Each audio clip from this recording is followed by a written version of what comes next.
Hey Ubers, how you doing? Yes, oh my god, 2 videos in 1 week. What is going on here? First of all, I want to say a big thank you for all of your comments and all of the views. I'm completely blown away.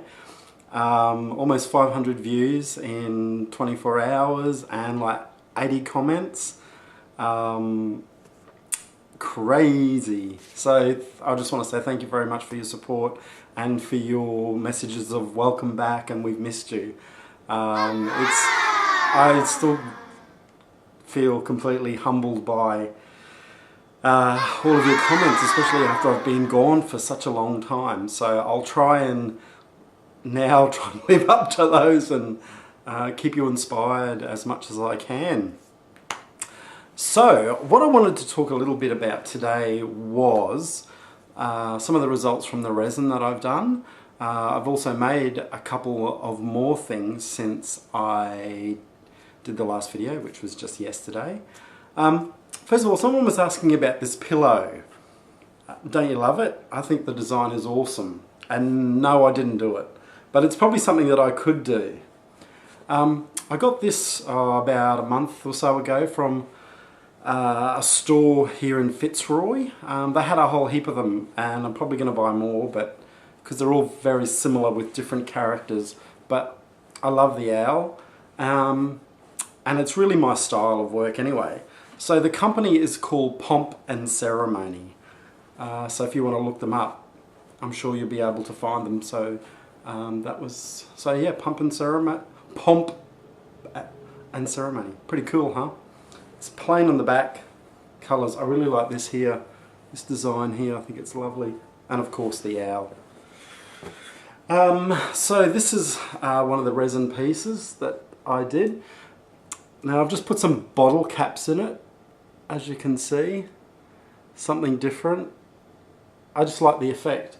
And I'm actually going to start screen printing over the top here a little bit with a wing sort of coming up over here.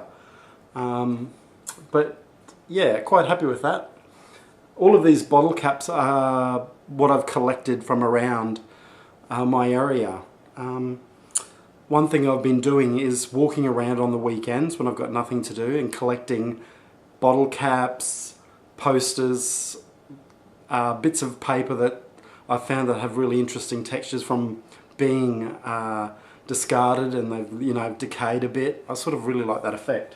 So really, because when I came back to Australia I didn't have any collage, I didn't have anything, so I immediately thought, well, let's just go to the streets, let's just pick up, because there's always rubbish that can be recycled, that can be used in my art. And I really like that whole idea of recycling and reusing what's been discarded. It's just a part of my philosophy generally.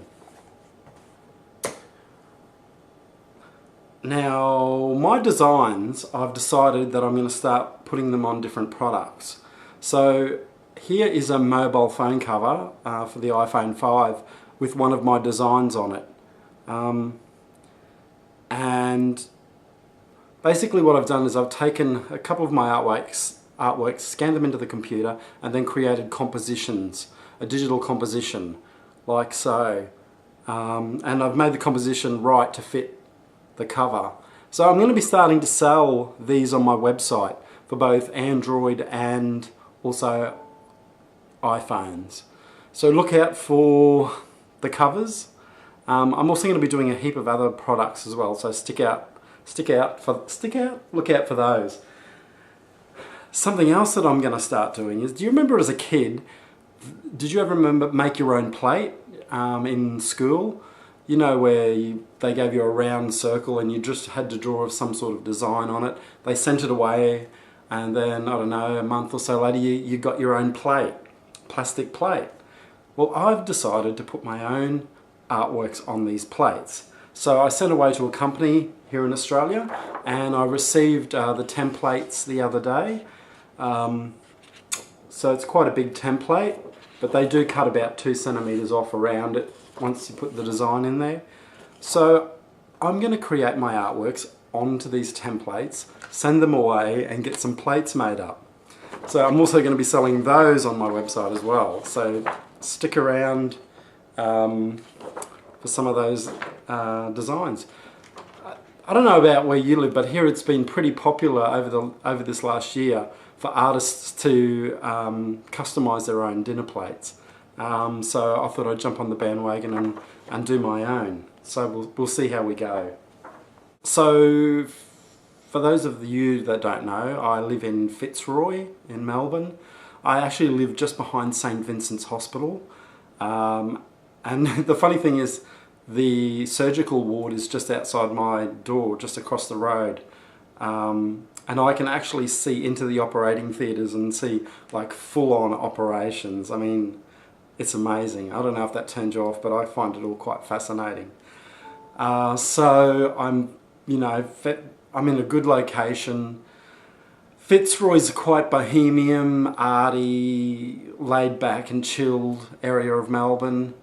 There's a lot of funky restaurants, cafes, galleries along the strip down Brunswick Street. I did have an artist, when I came back to Melbourne, I rented an art studio space just off Brunswick Street actually for almost a year, and I only gave the space up last month just because I was renting it for a whole year and I hardly spent any time at the studio, which is crazy, right? Because my whole idea was, all right, I'm going to have an artist space, I'm going to go there a few nights a week, plus on weekends, and create this amazing body of work. And it never really happened. I would be so tired after work and I just didn't feel like going to the studio, and then I'd go on weekends and spend 2 hours and that'd be about it. So it was really a waste of money. So I made a decision to give that studio up and to use my apartment as my studio space. And you know what? I've done a load of work since being here, and I'm saving $400 a month, which is amazing. So on one hand I was sad to let it go, but also I knew it was good to let it go because of all of those reasons. But my plan now is just to continue on with this body of work that I'm working on that has to do with strings and attachment, and hopefully I'm going to get a space to exhibit this this body of work. I don't know when, I don't know how long it's going to take me, but hopefully it's not going to take me too long now that I'm into the flow. This work above me here that you can just sort of see the edge of, that big work there, it's not finished, it's a work in progress. It has been like that for quite some time, but I had to let it sit, and I'm at that point now where where you get to where you just don't care, and you just think, well, you've gotten over that precious stage of feeling, oh, I can't touch it because there's some really nice bits and I'm scared I'm going to ruin it. Well, I've let it sit long enough to realise and to understand that now I can actually attack it and not feel bad about it, or not feel guilty that I'm going to ruin it, because I've let that attachment go. So I'm going to show you my TV cabinet that I'm customizing at the moment, that I'm creating, putting my own style on furniture. I'm really happy with the results of it so far, and I hope you like it. Please leave your comment. So at the moment I'm working on customizing a piece of furniture with my graffiti style. So as you can see, this is the TV cabinet here, and what I've done is I've purchased it from IKEA, and I've taken the drawers apart and I've just simply added layers of collage. Now what I do and how I get a lot of really awesome collage is I take a walk around the streets, and I don't know where if it happens where you live, but where I live there's a lot of posters that people stick up on derelict buildings, walls, poles, advertising all sorts of events, products, etc. So I walk around with a Stanley knife and then basically cut or rip off sections that I really like. And I use that as my collage backgrounds. So you start to build up a lot of different textures. So this piece was just ripped off from an advertisement for a band that were playing, and this was another one underneath. And I've just basically collaged them all down and then added my own imagery over the top. It's another piece that I've got, and I'm just going to glue it on the sides there. I may add a couple more drawings to it, but it's pretty much finished. So what I'm going to do after that is I'm going to put a clear coat of resin over the top to give it that really nice polished, finished feel. So I intend to do that with the other two once I've finished working on the artworks. I think it's a really good way to customize furniture, and that's why I'm really liking the idea of using resin, because it just gives it a different finish. It gives it a high gloss, professional looking finish. And you know, I love, so as you can see, I've finished this drawer with the resin, and it's turned out really good. I'm really happy with it. And as you can see, it compared to the other one, and as you can see, the colours, once you put resin over the top, are much more vibrant, are much more rich. There's a lot more depth to the work. So that's an advantage of using resin. So I finished this drawer, and I've only got 2 more drawers to finish. But I'm really happy with the overall effect. And there's nothing better than customizing my own furniture.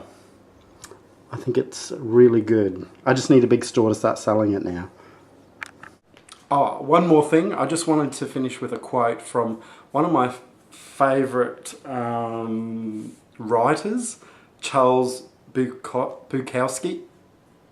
And he writes, which I really love, "Somebody at one of these places asked me, 'What do you do? How do you write, create?' 'You don't,' I told them. 'You don't try.' That is very important, not to try, either for Cadillac's creation or immortality. You wait, and if nothing happens, you wait some more. It's like a bug high on the wall. You wait for it to come to you. When it gets close enough, you reach out, slap out and kill it. Or if you like its look, you make a pet out of it." I think that's so true when it comes to creativity. Sometimes we can just force it and it just doesn't happen. And sometimes you just have to let it wait, let it come to you, and then seize the moment when it's passing through you. I think that's really important. Anyway, on that note, peace to your sexy faces. Later. And I think that's about it for this week. I don't really have anything else I can talk about at the moment, but you know me, I might just decide to talk to you guys again fairly soon, because I feel guilty that I need to make up for lost time. So anyway, have a great week, and I will talk to you really soon. Later.